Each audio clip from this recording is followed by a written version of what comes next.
Vanakkam, good morning. Although I must say that today is not a happy morning because we heard of the passing of Tamil comedian Vivek. So condolences to the family. We should I think bring it up very quickly. True, Raj. One of the sad days because he was one of the real legends of Tamil cinema. Iconic character in Tamil cinema, especially comedy. So rest in peace, sir.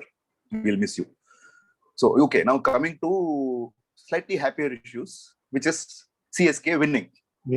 Exactly. So, yeah. Whistle put it. Next. Okay. So, yeah. So, what was Bala? What changed for CSK? I mean, I really don't know what really changed, but see, as a match, yesterday we talked of not making any sense of the previous matches.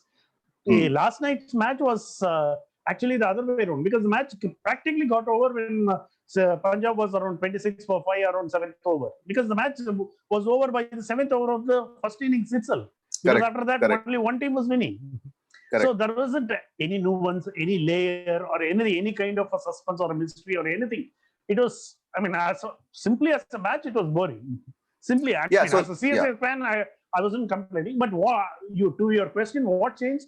Because CSK stuck to its strength, and we have to come to the one point where the Dhoni's captaincy of allowing Deepak Chahar to bowl his quota. Yeah, because so I will add to that. With the previous I'll add to that. Actually, see, for me, so you asked, what changed for CSK? You can always say they probably had their fill of filter coffee and idli vada sambar, but adilla. So for me, what actually changed was I think CSK, and Dhoni, of course, has been a captain, instinctive captain, and we saw the instinct back yesterday. Exactly. So because when you normally he bowls 2 overs of Chahar and then leaves 2 overs towards the end, but I think this time they have figured out that Chahar up front is the Chahar that you need.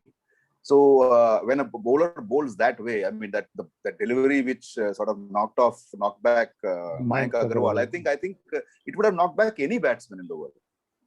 That is the Jaffa actually, if you call it. Yeah. So I think picking up that cue from there and pushing it forward to the point where he bowls him out, 4 overs, all 4 overs are done and dusted, was good. And I think that is also happening because CSK checked some boxes, which we spoke about in our preview. Exactly. Team previews, where they do have death bowlers now. Despite that Lungi Ngidi and Jason Behrendorff are not available, they still have death bowlers. Sam Curran is a pretty good death bowler.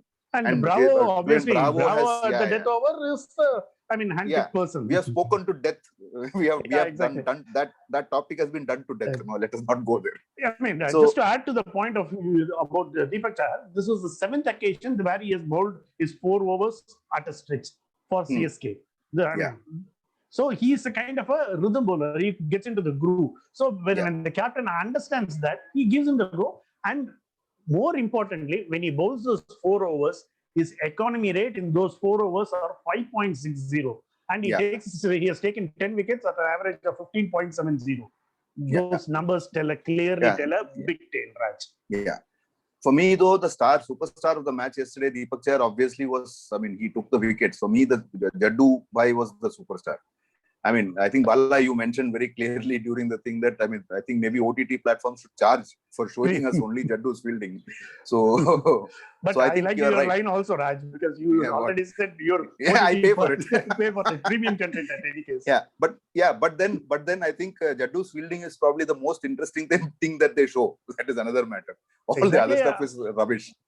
Because it's a cliche to say such kind of fielding always lifts the team, but actually it was certainly the case. That run out kind of filled the team with extra energy. Suddenly you saw fielders everywhere, and suddenly the team was fielding at a different high because they were just coming out of a simple drop of Ruturaj Gaikwad.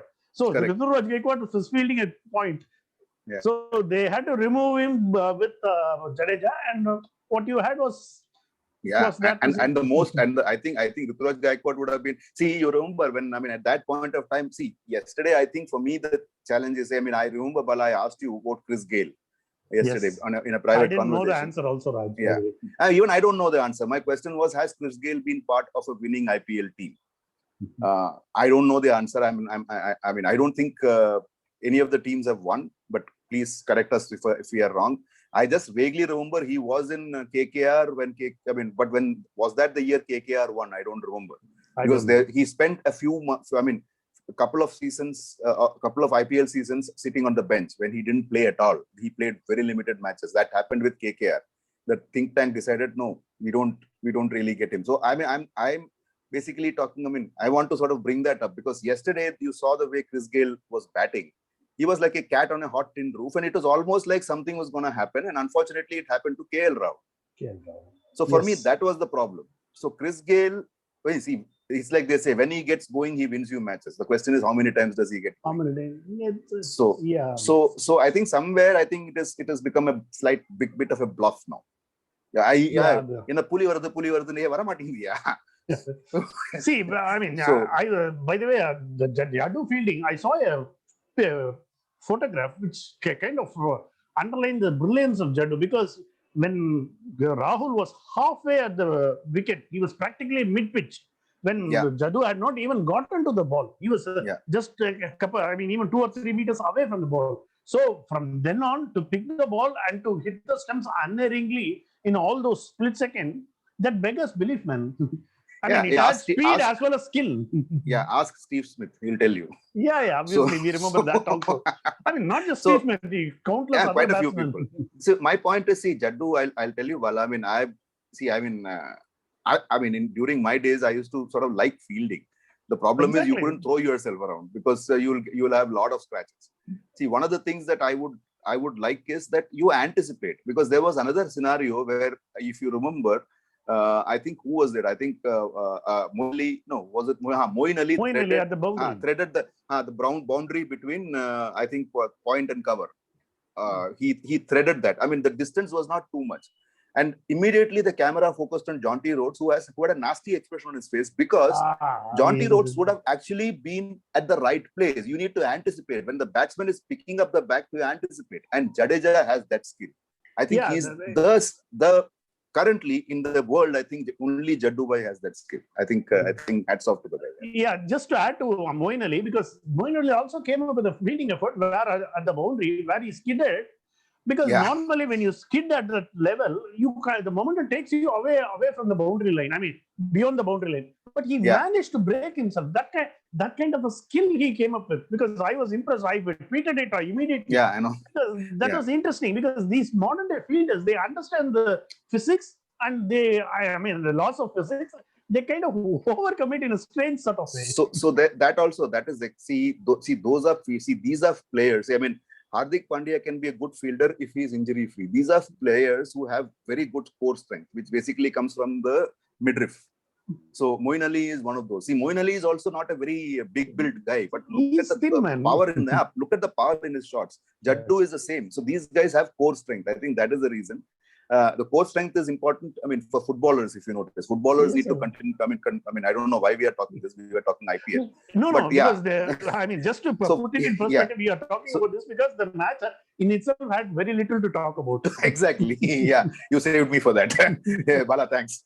So I was saying that footballers, if you see, when a person is Maradona, even a person as bulky as Maradona, he still had that control over his body. He could actually even move through the field. So with cricket, that never happened, because physical fitness came last for many, many years.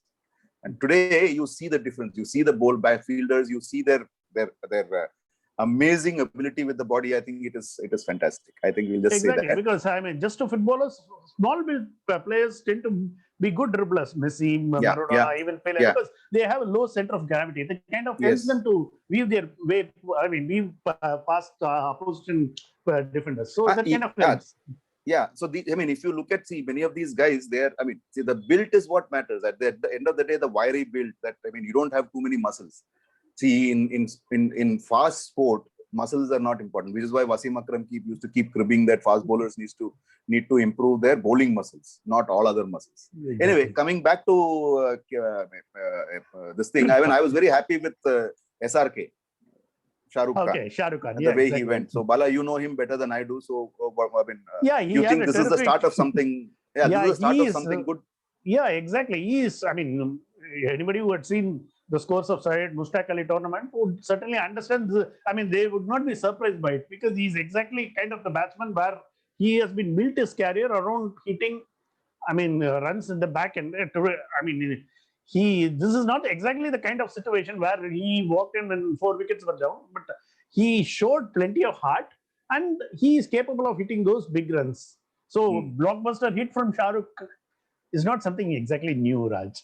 Okay, fair enough. And we are talking Shah Rukh, yes. Shah Rukh, yeah. Yeah. So I heard, I saw. The one thing Punjab. is he has also improved his fitness because he tended to slightly bulk up. He has come down because from Syed Mushtaq Ali tournament, he has thinned down, which is pretty good because it clearly shows he is working on his fitness. So I can assure you then what he's trying to do. He's trying to catch Virat Kohli's attention. Great, man. Good job, SRK. So I'm sure Anushka Sharma can help and she can sing Hole Hole or whatever that song was. Anyway, I don't know where we are going. So Bala, now I want to just quickly wrap up this with a couple of things. Going forward, what are the boxes you think Chennai has checked and what are the areas of concern, if I might ask you? Raj, I'll tell you because when Chennai lost to Delhi, I wasn't really worried because I tweeted about it. I also spoke on this program that we did because it's one of those days when Delhi just ran away with the match because otherwise they have in our preseason preview, I specifically mentioned that CSK has a decent lineup this season because they have 3 gun all-rounders. So they don't have much problem. And among my 4 picks for the last 4, CSK is certainly there because I really don't know how there isn't much to tinker on. Except my only problem is I would certainly play Robin Uthappa in place of Ambati Rayudu. Otherwise, it's pretty. No, in terms of yesterday we saw one thing. Wala, we need to definitely bring that up. Suresh Raina doesn't have match practice, and you saw how Riley Meredith was sort of making him dance. That is the problem. That's a so problem. As far as I'm concerned, and Suresh Raina has always had that. See, right from day one, he has had problem with today. See, he'll overcome that because today he has a big problem. So I'll tell you the problem because he doesn't have match practice. See, earlier he used to be playing. Now he is suddenly coming into a tournament. So my feeling is Suresh Raina will get. Raj, this sometimes is slightly over. Let us wait and see. No. Let us wait and see. Because he had a very good first match, man. No, that is okay because first match nobody bowled him that sort of deliveries. Yeah, nobody bowled him that. Yeah, that is the point. So now, when you see one bowler do that, you think other? The entire damn IPL. Fair point. Absolutely fair point. But isn't it? Yeah, see, Suresh Raina having a problem with short deliveries is no secret. But he has had a phenomenal record in IPL. So it is not. I'm not going by record. No. It is not as if nobody knew it. It's just that. It's impossible. You can't keep bowling short stuff in IPL. So you see, my point is that if the guy comes in, don't forget also that if the guy comes in very quickly, you are having fresh bowlers. And yesterday you saw that. So now that goes into the notebooks. So to me, that is a concern. Fair enough, Raj. But even problem Dhoni was not batting. I'll tell you my concerns. Dhoni not batting is a concern. So, see, you spoke like a true CSK fan. Let me speak like an analyst now and say Dhoni not batting up is a concern for me. And Ambati Rayudu, like you said, I think it's high time that he took a break and Robin Uthappa because you have brought him and you have traded him. I think he needs to come in. And I don't think the openers are a problem. And when the bowlers come in, I think one of Ngidi or Barendorf, I think that box is checked. For me, it is not the bowling. I think the bowling resources are this time very good. I think my problem is not with Suresh Raina. I think my problem yesterday was the rustiness of Rituraj Gaikwad because he needs to get because both the matches he played and he has not looked the part so far. But he is a capable batsman. So I want him to come around but I'm not unduly worried with Dhoni by not batting up because in my idea, Dhoni should certainly come below Karan, Jadeja and Moeen Ali. So I don't have a problem with that kind of a lineup because let's see. Let's see. We'll wait and watch. And your views on Punjab because Punjab's problem is Punjab's problem is they don't have they have what 6 batsmen and 5 bowlers. They just go with that and assume that okay, they will do the trick. But I see yesterday I was happy that the 2 Aussies, they bowled well after a very bad match in the previous one. They went for plenty and more. Jai Richardson and Meredith, Jai Richardson and Meredith, they bowled well. My problem is that, see, my problem has always been the Chris Gayle factor. We always say, yeah, last time he came in. So it is almost like we are playing him in hope, not as strategy. That is my problem. Rightly said, because they are overly dependent on the firepower of the top batsman. If that doesn't work on the day, they don't have a plan B to fall back on. Yeah. So they see now, if once KL Rahul gets out, so now Bala, we were very critical of KL Rahul's scoring approach, or rather his how do I put it? I mean, his sort of approach where he sort of you know that he's not going all guns blazing. The reason is right. The reason is that Manish Pandey has other batsmen. The reason is this fellow knows if he gets out, there is nobody else. Everybody is that wham bang sort of cricketer. So I think unfortunately that is where the problem is. I mean, now Chris Gayle coming in at 3, let him start opening again. Yeah.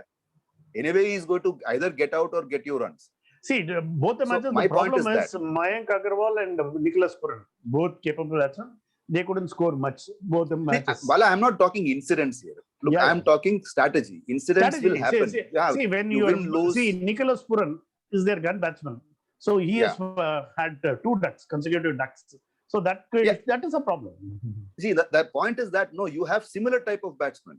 Nicholas Pooran, I don't think thinks that he can, play out 8-10 balls and then start batting. Chris Gayle plays out 8 or 10 balls and then gets out in the 11th ball. What is the big deal? So the point is that strategy-wise, I don't think they are getting it right. No, strategy-wise, the problem is Nicholas Pooran has gotten out on the leg side. Both short balls. I mean, the dismissals were slightly different, but essentially short balls behind the square. So there is some kind of a worry for that. I mean, but he is too good a batsman to continue. I mean, we can say, see, this is where the thing is. No, see, I feel that they're at the way they are approaching this seems to be not right. So exactly. I mean, we'll see. Any team which is stuck with 5 bowlers will be. I mean, they have no room for maneuverability and then be caught short. Yeah, last match. See, if you remember, in many matches where Maxwell didn't bat for them last time, he actually bowled 2-3 overs and got away with it. So now this time even he is not there. So I think they don't, and I think there is only Moses Enriquez who's there who can do this dual role, which is where I think these guys have a problem. They don't have an Indian equivalent. I think the team composition itself is looking a little bit which basically puts more and more pressure on KL Rahul. That is what is going to happen. I think that is where I think I have a problem. Yeah. We'll leave it there. We'll see how it goes because we still have done only 2 matches. Today's match. Mumbai Indians, SRH. SRH is his only team now which has lost both the matches. So will they remove their rigidity? But Kane Williamson, I think, is not coming in even today because injury. I think. Yeah, he's not there. He's carrying an eagle or something. No, they put up a video of Kane Williamson on the SRH Twitter handle, and Williamson is seen saying that he'll take at least another week. To come back. So that is the news. Till such time, SRH will also remain weak. Yeah, I guess so. So Mumbai Indians, I don't think there's much to talk about. I mean, they showed you what they can do. Although I'm hoping that again the same scenario. Opening batsmen, will they sort of do what Mumbai usually does? Unfortunately, they are again playing in Chennai, right? Yeah. So the pitch is what it is. So it'll be a fun thing. I mean, talking of pitch, because I'm not really prepared for the things that I'm seeing at Wankhede itself. Man, I know. Yeah. I know. Wankhede is actually having Chepauk syndromes now. Anyway, suffering from all those side effects of COVID, I think. I guess, yeah. So I think we'll wind it up there, and we'll see you tomorrow. Bye. Bye, Raj.